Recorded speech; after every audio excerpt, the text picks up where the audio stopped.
Amrit noni pain oil, ನೋವಿಗೆ ವಿರಾಮ, ದೇಹಕ್ಕೆ ಆರಾಮ. ಗತಿಸಿ ಹೋದ ಇತಿಹಾಸದ ಕಾಲದಿಂದಲೂ ಕೂಡ ಮನುಷ್ಯನ ಹವ್ಯಾಸಗಳು, ಕಲೆಗಳು ಒಂದಲ್ಲ ಒಂದು ರೀತಿಯಲ್ಲಿ ಬದಲಾವಣೆ ಹೊಂದ್ತಾನೆ ಬಂದಿದೆ ಅಂತಲೇ ಹೇಳ್ಬೋದು. ನಾವೆಲ್ಲ ಒಂದಷ್ಟು ಜನರ ಹವ್ಯಾಸಗಳ ಬಗ್ಗೆ ಕೇಳಿದ್ದೇವೆ. ಈ ವಿಂಟೇಜ್ ಕಾರ್ಗಳನ್ನು ಸಂಗ್ರಹಣೆ ಮಾಡೋದಾಗಿರ್ಬೋದು, ಅಥವಾ ಬೈಕ್ಗಳನ್ನಾಗಿರ್ಬೋದು, ಅಥವಾ ಅಂಚೆ ಚೀಟಿಗಳನ್ನು, ಕಾಯಿನ್ಸ್ಗಳನ್ನು, ಹಳೆ ಕಾಲದ ಕಾಯಿನ್ಸ್ಗಳನ್ನು ಸಂಗ್ರಹ ಮಾಡೋದನ್ನು ನಾವೆಲ್ಲ ನೋಡಿದ್ದೀವಿ. ಆದರೆ ನಾನೀಗ ನಿಮಗೆ ಪರಿಚಯ ಮಾಡ್ತಾ ಹೋಗ್ತಾ ಇರುವಂತಹ ವ್ಯಕ್ತಿಯ ಬಗ್ಗೆ, ಅವರ ಕಲೆಯ ಬಗ್ಗೆ ಒಂದು ರೀತಿಯಲ್ಲಿ ವಿಭಿನ್ನವಾಗಿದೆ ಅಂತಲೇ ಹೇಳ್ಬೋದು. ಯಾಕಂತಂದರೆ ಇವರು ಕಲೆಕ್ಟ್ ಮಾಡಿರುವಂತಹದ್ದು ಪ್ಯಾಲೆಂಡ್ರೋಮ್ ನೋಟ್ಗಳನ್ನು ಕಲೆಕ್ಟ್ ಮಾಡಿರುವಂತಹದ್ದು.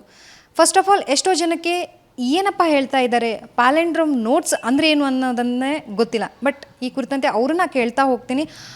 ಅವರಿಂದಲೇ ಅದ್ರ ಬಗ್ಗೆ ಸಂಪೂರ್ಣ ಮಾಹಿತಿಯನ್ನು ತಗೊಳ್ಳೋಣ. ಸೊ ನನ್ನ ಜೊತೆಗಿದ್ದಾರೆ ಕನ್ನಡ ಸಾಹಿತಿಗಳು ಹಾಗೂ ಹವ್ಯಾಸಗಾರರಾಗಿರುವಂತಹ ಪ್ರಕಾಶ್ ರಾಜಗೋಳಿಯವರು. ಅವ್ರನ್ನ ಮಾತಾಡ್ತಾ ಹೋಗ್ತೀನಿ. ಮೊದಲನೇದಾಗಿ ಸರ್ ತಮಗೆ ನಮಸ್ಕಾರ. ನಮಸ್ಕಾರ. ಈಗ ನಮ್ಮ ವಿಸ್ತಾರ ವೀಕ್ಷಕರಿಗೆ ಒಂದು ಕ್ಯೂರಿಯಾಸಿಟಿ ಹುಟ್ಟಿದೆ. ಏನು ಅಂತಂದರೆ, ಪ್ಯಾಲೆಂಡ್ರೋಮ್ ನೋಟ್ಸ್ ಅಂದರೆ ಏನು, ಯಾಕೆ, ಏನು, ಹೇಗಿರುತ್ತೆ ಅನ್ನೋವಂಥದ್ದು ಎಷ್ಟೋ ಜನಕ್ಕೆ ಗೊತ್ತಿಲ್ಲ. ಸೊ ಏನು ಸರ್ ಅದು?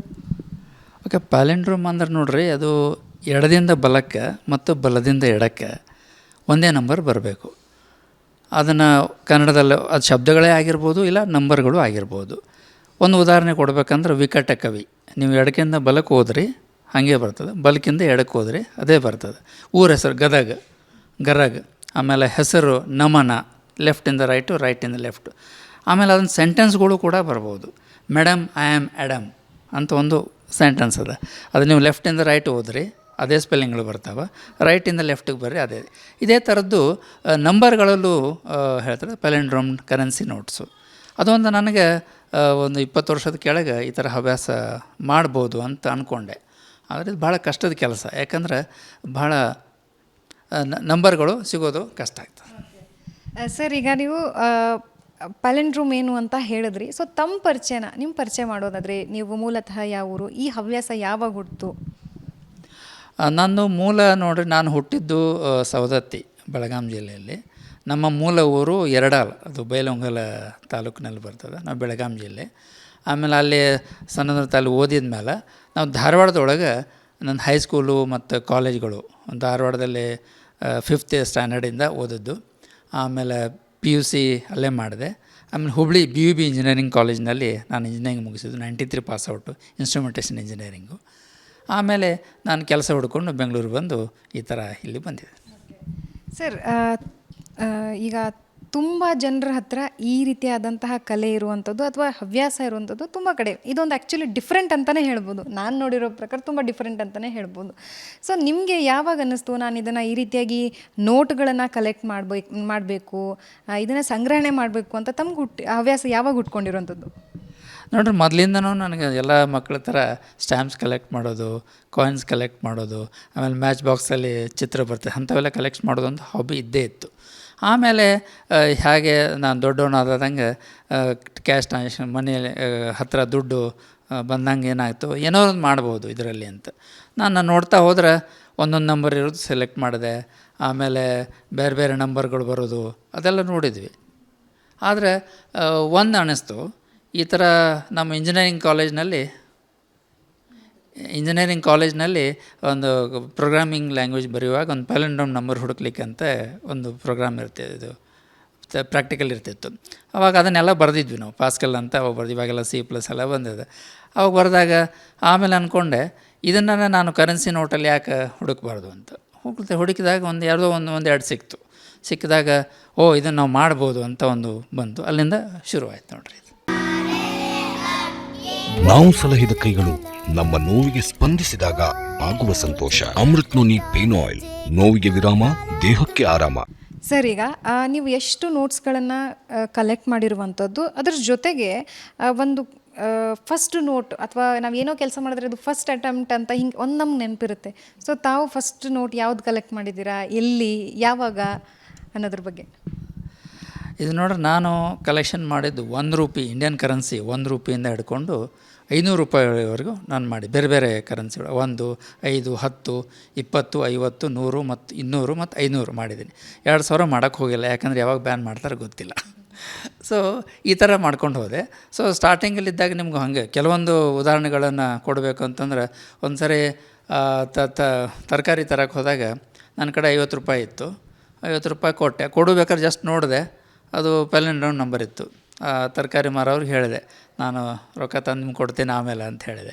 ಆವಾಗ ಅವರು ಅಂದರು, ಆಮೇಲೆ ಕೊಡ್ರಿ ನಡೀತದೆ ಅಂಥೇಳಿ. ಯಾಕ್ರಿ ಅಂತ ಕೇಳಿದ್ರು. ಇಲ್ಲ, ಅದು ಒಂದು ಮಜಾ ಅದ ಅಂತ ಹೇಳಿದೆ. ಅದನ್ನು ಮನೆಯೊಳಗೆ ವಾಪಸ್ ಬಂದು ಮತ್ತೊಂದು ಓದು ನೋಟ್ ಕೊಟ್ಟೆ. ಹೀಗಾಗಿ ಈ ಥರದ್ದು ಅನೇಕ ಸಂದರ್ಭಗಳಲ್ಲಿ ಮತ್ತು ಇನ್ನೊಂದು ಸರಿ ಏನಾಗಿತ್ತು, ನಾವು ಇದು ಎಳ್ನೀರು ಕುಡಿಯುವಾಗ ಹೋದಾಗ ಅವಾಗ ಇನ್ನೊಬ್ಬರು ಗ್ರಾಹಕರು ಅವರು ದುಡ್ಡು ಕೊಡ್ತಾಯಿದ್ರು ಅವ್ರಿಗೆ ಎಳ್ನೀರು. ಅವಾಗ ನೋಡಿದೆ ಅದು ಪ್ಯಾಲೆಂಡ್ರೋಮ್ ನಂಬರ್ ಇತ್ತು. ನಾನು ಅವ್ರು ರಿಕ್ವೆಸ್ಟ್ ಮಾಡಿದೆ, ಸರ್ ಆ ನೋಟ್ ನನಗೆ ಬೇಕು ಅಂತ.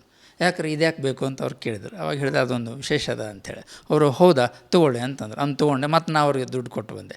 ಈ ಥರ ಹಲವಾರು ಸಂದರ್ಭಗಳಲ್ಲಿ ನಾನು ಕಲೆಕ್ಷನ್ ಮಾಡ್ತಾ ಹೋದಾಗ ಇವಾಗ ಏನಾಗಿದೆ ಅಂದರೆ ನಮ್ಮ ಹತ್ರ ಎಷ್ಟೇ ದುಡ್ಡು ಬಂದರೂ ಫಸ್ಟ್ ನಾನು ಅದನ್ನು ಪ್ಯಾಲೆಂಡ್ರೋಮ್ ನಂಬರ್ ನೋಡ್ತೀನಿ. ಇದೇ ಥರ ಹವ್ಯಾಸವನ್ನು ಬೆಳೆಸ್ಕೊಂಡು ಬಂದಿದ್ದೀನಿ ರೀ.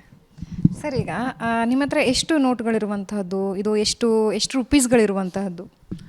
ನೋಡ್ರಿ, ಸದ್ಯಕ್ಕೆ ನನಗೆ 57 ಡಿಫ್ರೆಂಟ್ ಡಿನಾಮಿನೇಷನ್ ಕರೆನ್ಸಿ ಇದೆ. ಅದು ಹತ್ತತ್ರ ಒಂದು 4,000 ರೂಪಾಯಿದ್ದು ಆಗ್ಯದ. ಯಾಕಂದರೆ ಇದು ಒಂದು ಡೆಡ್ ಇನ್ವೆಸ್ಟ್ಮೆಂಟ್ ಇರೋದ್ರಿಂದ ಆದಷ್ಟು ಇದನ್ನು ನಾವು ಇಟ್ಕೊಂಡಿರ್ತೀನಿ. ಆದರೆ ಅದೇ ಹೇಳಿದ್ನಲ್ಲ, 2,000 ಕಲೆಕ್ಟ್ ಮಾಡ್ತಾಯಿಲ್ಲ. ಸಿಕ್ಕರೆ ಮಾಡಬೇಕಂತ ಆಸೆ ಇದೆ.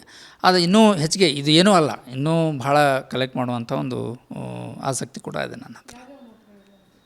ಈಗ ನೋಡಿರಿ, 1 ರೂಪಾಯಿದು ಹಿಡ್ಕೊಂಡು 1, 5 ಹೇಳಿದ್ನಲ್ಲ, ಆ ಥರ ಎಲ್ಲ ಕರೆನ್ಸಿಗಳು ಇವಾಗ ನಾವು ನೋಡ್ತಾ ಹೋದರೆ ಈಗ 10 ರೂಪಾಯಿದಿದೆ, 100ದ್ದಿದೆ, 200, 500 ಈ ಥರ ಬೇರೆ ಬೇರೆ ಕರೆನ್ಸಿಗಳಿದೆ. ಇದನ್ನೆಲ್ಲ ನಾನೇನು ಮಾಡಿದ್ದೀನಿ, ಈ ಥರ ಕರೆನ್ಸಿ ಕಲೆಕ್ಷನ್ ಅಂತಕ್ಕಂಥ ಒಂದು ಏನು ಕಲೆಕ್ಷನ್ ಇದೆ, ಕಾಯಿನ್ ಕಲೆಕ್ಷನ್ ಥರದ್ದು ಇದು ಕರೆನ್ಸಿ ಕಲೆಕ್ಷನ್ ಇದೆ. ಇದರಲ್ಲಿ ಹಾಕಿ ಒಂದು 2 ಬುಕ್ ಆಗ್ಯಾವ ಸದ್ಯಕ್ಕೀಗ. ಜಾಸ್ತಿ ಸಿಕ್ಕರೆ ಮಾಡ್ಕೊಂಡು ಹೋಗುವಂಥದ್ದು. ಸರ್, ಈಗ ಎಷ್ಟೋ ಜನ ಹೇಳ್ತಾರೆ, ಒಂದು ಹವ್ಯಾಸನ ಕಂಡ ತಕ್ಷಣ ಇದೇನೋ ಹಿಂಗೆ ಹಾಗೆ ಅಂತ, ಅಂದರೆ ಹೊಗಳವರು ಇರ್ತಾರೆ, ತೆಗಳವರು ಇರ್ತಾರೆ. ಸೊ ಪಾಸಿಟಿವ್ ಆ್ಯಂಡ್ ನೆಗೆಟಿವ್ ಇದ್ದೇ ಇರುತ್ತೆ. ಸೊ ಪಾಸಿಟಿವ್ ಆಗಿ ನೋಡಿದಾಗ ನಿಮ್ಮ ಈ ಹಾಬೀಸ್ಗೆ ಹೇಗೆ ಪ್ರೋತ್ಸಾಹ ಸಿಕ್ತು, ಅದೇ ರೀತಿಯಾಗಿ ನೆಗೆಟಿವ್ ನೋಡಿದಾಗ ಹೇಗೆ ಜನರು ರಿಯಾಕ್ಟ್ ಮಾಡಿದ್ರು? ಪಾಸಿಟಿವ್ ಆಗಿ ಹೇಳಬೇಕಂತಂದ್ರೆ, ನಾನು ಯಾರಿಗೆ ನಮ್ಮ ಫ್ರೆಂಡ್ಸ್ಗಾಗಲಿ ಕೊಲೀಗ್ಸ್ಗಾಗಲಿ ರಿಲೇಷನ್ಗೆ ಅವ್ರಿಗೆ ಆಗಿದ್ರೆ ಅವ್ರು ಹೇಳಿದ ತಕ್ಷಣ ಫಸ್ಟ್ ಮಾಡೋ ಕೆಲಸ ಅಂದ್ರೆ ತಮ್ಮ ವ್ಯಾಲೆಟ್ ಹೊರಗೆ ತೆಗಿತಾರೆ. ಇಲ್ಲ ಲೇಡೀಸ್ ಆದ್ರೆ ಪರ್ಸ್ ಹೊರಗೆ ತೆಗೆದು ಅದ್ರಾಗ ಫಸ್ಟ್ ಎಲ್ಲ ನೋಡ್ತಾರೆ. ನೋಡಿದ ತಕ್ಷಣ ಸಿಕ್ತು ಅಂದರೆ ಅವ್ರಿಗೆ ಖುಷಿ ಆಗ್ತವೆ. ಓ, ಇಲ್ಲಿದೆ ತೊಗೊಳಪ್ಪ ಅಂತ ಕೊಡ್ತಾರೆ. ಆಮೇಲೆ ನಮ್ಗೆ ಎಷ್ಟೋ ಫ್ರೆಂಡ್ಸ್ ಆಗಲಿ, ರಿಲೇಷನ್ ಆಗಲಿ, ನಾನು ಈ ಥರ ಹೇಳಿಟ್ಟಿದ್ದಾಗ ಅವ್ರು ಅದನ್ನು ತಮ್ಮ ಹತ್ರ ಇಟ್ಕೊಂಡು ನಾನು ಯಾವಾಗ ಸಿಗ್ತೀನಿ ಅಲ್ಲಿವರೆಗೂ ವೇಟ್ ಮಾಡಿ ತಂದು ಕೊಡ್ತಾರೆ. ಕೆಲವು ಮಂದಿ, ನಾನು ನಿನಗೆ ಮುಟ್ಟಿಸ್ಬೇಕು, ಇದನ್ನು ಹೆಂಗೆ ಮುಟ್ಟಿಸ್ಬೇಕು ಹೆಂಗೆ ಅಂತ ಅವಾಗ ಹೇಳ್ತೀನಿ, ನಾನು ಸಿಗ್ತೇನಪ್ಪ, ಕೊರಿಯರೆಲ್ಲ ಕಳ್ಸೋಕ್ಕೆ ಹೋಗ್ಬೇಡ್ರಿ, ಕಳುವಿ ಚಾನ್ಸ್ ಇರ್ತದೆ, ಅದಕ್ಕೆ ಅಂತ ವೇಟ್ ಮಾಡ್ತೀವಿ ಆ ಥರದ್ದು. ಹೀಗಾಗಿ ಯಾರೇ ಆಗಲಿ ಏನೋ ಒಂದು ಮಾಡ್ತಾ ಇದೆಯಪ್ಪ ನೀನು, ಒಳ್ಳೆಯದು, ಇಸ್ ಗುಡ್, ನಾನು ಸಪೋರ್ಟ್ ಮಾಡ್ತೇವೆ ಅಂತ ಹೇಳ್ತಾರೆ. ಇನ್ನು ಕೆಲವೊಬ್ರು ಆಗದವರು ಇದ್ದೇ ಇರ್ತಾರೆ. ನೀವು ಹೇಳಿದಂಗೆ ಅವ್ರಂತ ನಿಂಗೆ ಬೇರೆ ಕೆಲಸ ಇಲ್ಲೇನೋ ಅಂತ ಕೇಳ್ತಾರೆ. ಆಮೇಲೆ ಕೆಲವೊಂದು ಅವ್ರು ಹೇಳ್ತಾರೆ, ಇದನ್ನು ತೊಗೊಂಡು ಏನು ಮಾಡೋದು, ಡೆಡ್ ಇನ್ವೆಸ್ಟ್ಮೆಂಟು, ಅದನ್ನು ಎದಕ್ಕಾರು ಯೂಸ್ ಮಾಡ್ಬೋದಲ್ಲ ಅಂಥೇಳಿ. ಎರಡು ಪ್ಲಸ್ ಪಾಸಿಟಿವ್ ಇದೆ, ನೆಗೆಟಿವ್ ಇದೆ. ಆದರೆ ಪಾಸಿಟಿವ್ ಜನ ಜಾಸ್ತಿ ಇದ್ದಾರೆ. ಭಾಳ ಜನ ಈಗ ನೋಡಿ, ರೀಸೆಂಟಾಗಿ ನಮ್ಮ ಫ್ರೆಂಡ್ ಒಬ್ರಿಗೆ ಹೇಳಿ ಹಿಂಗೆ ಮಾತಾಡ್ತಾ ಇದ್ದೆ. ಅವ್ರೇನದು ಹೌದಾ ನೋಡೋಣ ಅಂತ ನೋಡಿದ್ರು. ಅವ್ರಿಗೆ ವ್ಯಾಲೆಟಲ್ಲಿ ಒಂದು ಸಿಕ್ತು, 50 ರೂಪಾಯಿದು ನೋಟ್ ಸಿಕ್ತು, ಅವ್ರು ಕೊಟ್ಟರು. ಆಮೇಲೆ ಕೆಲವೊಂದು ಟೈಮ್ ನಾನು ಅವ್ರಿಗೆ ಎನ್ಕರೇಜ್ ಮಾಡ್ಬೇಕಂತ ಏನು ಹೇಳ್ತೇನೆ ಅಂದರೆ, ಒಂದು 10% 20% ಎಕ್ಸ್ಟ್ರಾ ಕೊಡ್ತೇನೆ ನನಗೆ ಆ ಥರ ನೋಟ್ ಕೊಡ್ರಿ ಅಂತ ಹೇಳ್ತೇನೆ. ಅವಾಗ ಅವ್ರು ಫಸ್ಟ್ ಹೇಳ್ತಾರೆ, ವಿಲ್ ಚಾರ್ಜ್ ಇಟ್ ಅಂತ ಹೇಳ್ತಾರೆ. ಆದರೆ ಯಾರೂ ಇನ್ನೂವರೆಗೂ ಇಸ್ಕೊಂಡಿಲ್ಲ. ಅವ್ರು ತಮ್ಮದು ಸಿಕ್ಕಾಗೆಲ್ಲ ನಂಗೆ ಕೊಟ್ಟು ಹೋಗಿದ್ದಾರೆ. ಸರ್, ಈಗಾಗಲೇ ಹೇಳಿದ್ರಿ, ಈ ಹವ್ಯಾಸ ಶುರುವಾಗಿದೆ, ಅದು ನಡ್ಕೊಂಡು ಹೋಗ್ತಾ ಇದೆ. ಸೊ ಇದಕ್ಕೆ ನೀವು ಇನ್ನಷ್ಟು ದುಡ್ಡುಗಳನ್ನು ಹಾಕಬೇಕು, ಅಥವಾ ಇನ್ನೂ ಇದರಲ್ಲಿ ಡಿಫ್ರೆಂಟಾಗಿ ಏನಾದರೂ ಮಾಡುವಂಥ ಆಲೋಚನೆ ತಮಗೇನಾದರೂ ಇದೆಯಾ? ಅದನ್ನು ಜಾಸ್ತಿ ಅಂದ್ರೆ ನೋಡ್ರಿ, ಈಗ ಈ ಥರ ಕಲೆಕ್ಷನ್ ಮಾಡೋರು ಇರ್ಬೋದು, ಇಲ್ಲ ಅಂತಲ್ಲ. ನಾನು ಜಾಸ್ತಿ ಅದನ್ನು ಕಲೆಕ್ಷನ್ ಮಾಡಿ ಒಂಥರ ರೆಕಾರ್ಡ್ ಮಾಡಬೇಕು ಅಂತ ಒಂದು ಉದ್ದೇಶ ಐತೆ. ಅದು ರೆಕಾರ್ಡ್ ನಾನು ಚೆಕ್ ಮಾಡಬೇಕು, ಯಾರಾದರೂ ಮತ್ತವರು ಮಾಡಿದಾರ ಹೆಂಗೆ ಅಂಥೇಳಿ. ಇಲ್ಲಾಂದ್ರೆ ಇದೇ ಥರದ್ದು ನಾವು ಮಾಡಿ, ಮತ್ತು ಇನ್ನೊಂದು ನನ್ನ ಮೇನ್ ಅಂತ ಎಲ್ಲ ನಂಬರ್ಗಳು ಒಂದೇ ಥರ ಇರಬೇಕು. 1 ಇಂದ ಶುರು, ಆಲ್ ಡಿ ಶುಡ್ ಬಿ 1 ಆ ಥರದ್ದು ಇದೆ. ಅದು ಭಾಳ ರೇರ್ ಸಿಗೋದು. ಈಗ ಫಾರ್ ಎಕ್ಸಾಂಪಲ್ ನೋಡಿರಿ, ಇಲ್ಲೊಂದಿದೆ 87777778 ಅಂತ.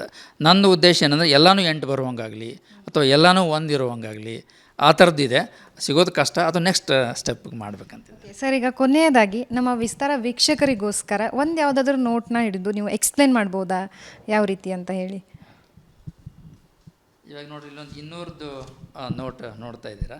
ಈ 200 ನೋಟಲ್ಲಿ ಇಲ್ಲಿ ನೋಡಿ ನಂಬರು 9955559 ಅಂತ. ನೀವು ಲೆಫ್ಟಿಂದ ರೈಟಿಗೆ ನೋಡಿ, ರೈಟಿಂದ ಲೆಫ್ಟ್ ನೋಡಿ, ಒಂದೇ ನಂಬರ್ ಇರ್ತದೆ. ಇದಕ್ಕೆ ಪ್ಯಾಲೆಂಡ್ರೋಮ್ ನಂಬರ್ ಅಂತ ಹೇಳ್ತಾರೆ ಇಂಡಿಯನ್ ಕರೆನ್ಸಿ ಒಳಗೆ. ಈ ಥರದ ನಂಬರ್ಗಳನ್ನು ನಾನು ಕಲೆಕ್ಟ್ ಮಾಡ್ತಾಯಿದ್ದೀನಿ. ಇದು ಯಾರಾದರೂ ಇದನ್ನು ಈ ಥರದ ಸಿಕ್ಕರೆ ಅದು ತಲುಪಿಸ್ಬೋದು ಅಂತ ಕೂಡ ನಾನು ಹೇಳ್ಬೋದು. ಸರ್ ಈಗ ಎಷ್ಟೋ ಜನಕ್ಕೆ ಹವ್ಯಾಸಗಳಿರ್ತವೆ ಡಿಫ್ರೆಂಟ್ ಆಗಿರುವಂಥದ್ದು, ಅಂಥ ಜನರಿಗೆ ಪ್ರೋತ್ಸಾಹ ಸಿಕ್ಕಿರಲ್ಲ. ತುಂಬ ಅಂದರೆ ಡಿಫ್ರೆಂಟ್ಗಳ ಹವ್ಯಾಸಗಳಿರ್ತವೆ. ಸೊ ಅಂಥವ್ರಿಗೆ ಪ್ರೋತ್ಸಾಹ ಸಿಕ್ಕಿಲ್ಲ. ನೀವೇನು ಹೇಳೋಕ್ಕೆ ಇಷ್ಟಪಡ್ತೀರಾ? ಕುಗ್ಗಿರ್ತಾರೆ, ಆ ಥರ ಜನರಿಗೆ ಏನು ಹೇಳೋಕ್ಕೆ ಇಷ್ಟಪಡ್ತೀರಾ? ಅದು ನೋಡಿ, ಹವ್ಯಾಸ ಇದು ಏನಂದರೆ ಇದು ಅವ್ರದ್ದು ಪ್ಯಾಷನ್ ಅಂತ ಹೇಳಬೇಕು ನಾವು ಅವ್ರದ್ದು. ಯಾಕಂದರೆ ಕೆಲವೊಬ್ಬರಿಗೆ ಹವ್ಯಾಸಗಳಿರ್ತವೆ, ಅವ್ರಿಗೆ ಅನುಕೂಲತೆಗಳು ಇರಲ್ಲ, ದುಡ್ಡು ಅದು ಡೆಡ್ ಇನ್ವೆಸ್ಟ್ಮೆಂಟ್ ಆಗುತ್ತೆ ಅಂತ ಇರ್ತದೆ. ಆದರೆ ನಾನು ಹೇಳೋದೇನೆಂದರೆ, ಇಂಥ ಹವ್ಯಾಸಗಳು ಯಾರಿಗೇ ಇರಲಿ, ಅವ್ರು ಇದನ್ನು ಬಿಟ್ಟು ಕೊಡಬೇಡ್ರಿ. ನಿಮ್ಗೆ ಆದಷ್ಟು ಅದನ್ನು ಮಾಡಿ, ದೇವ್ರು ಹೆಂಗೋ ಒಂಥರ ವ್ಯವಸ್ಥೆ ಮಾಡೇ ಮಾಡ್ತಾನೆ. ನೀವು ಆ ಥರ ಹವ್ಯಾಸಗಳಿದ್ದನ್ನು ಬಿಡಬೇಡಿ, ಆಮೇಲೆ ಅದನ್ನು ಮುಂದುವರಿಸಿ. ಇದು ಒಂದು ನಾನು ಮಾಡ್ತಾ ಇರೋದು ಪಲಂಡ್ರು ಒಂದೇ ಇರ್ಬೋದು. ಅದೇ ರೀತಿ ಬೇರೆ ಬೇರೆ ಹವ್ಯಾಸಗಳು, ಕೆಲವೊಬ್ಬರು ಡೇಟ್ ಆಫ್ ಬರ್ತ್ ಹುಡ್ಕೋರು ಇರ್ತಾರೆ, ಕೆಲವೊಬ್ಬರು ನಂಬರ್ಗಳನ್ನು ನೋಡ್ತಿರ್ತಾರೆ, ಕೆಲವೊಬ್ಬರು 786 ಅಂತ ನಂಬರ್ ಬರುವಂಥವ್ರು ಹುಡುಕ್ತಿರ್ತಾರೆ. ಅಂಥವ್ರು ಇದ್ದವರು ಆದಷ್ಟು ಅದನ್ನು ಆ ಹವ್ಯಾಸಗಳನ್ನು ಸಾಯ್ಲಿಕ್ಕೆ ಬಿಡಬೇಡ್ರಿ, ಅದನ್ನು ಮುಂದುವರಿಸಿ. ಕಷ್ಟ ಆಗ್ತದೆ, ಕಷ್ಟ ಆದರೂ ಕೂಡ ಅದನ್ನು ಸಹಿಸ್ಕೊಂಡು ಮುಂದುವರಿಸ್ರಿ ಅಂತ ನಾನು ಹೇಳಲಿಕ್ಕೆ ಬಯಸ್ತೇನೆ.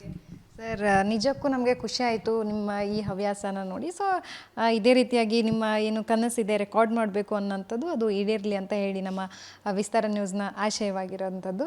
Thank you sir. ನಮಸ್ಕಾರ. ಸೊ ನೋಡಿದ್ರಲ್ಲ, ಪ್ರತಿಯೊಬ್ಬ ಮನುಷ್ಯನಲ್ಲೂ ಕೂಡ ವಿಭಿನ್ನವಾದಂಥ ಹವ್ಯಾಸ ಇರುತ್ತೆ, ವಿಭಿನ್ನವಾದಂಥ ಕಲೆ ಇರುತ್ತೆ. ಆದರೆ ಅದಕ್ಕೆ ಪ್ರೋತ್ಸಾಹ ತುಂಬಾ ಕಡಿಮೆ ಇರುತ್ತೆ.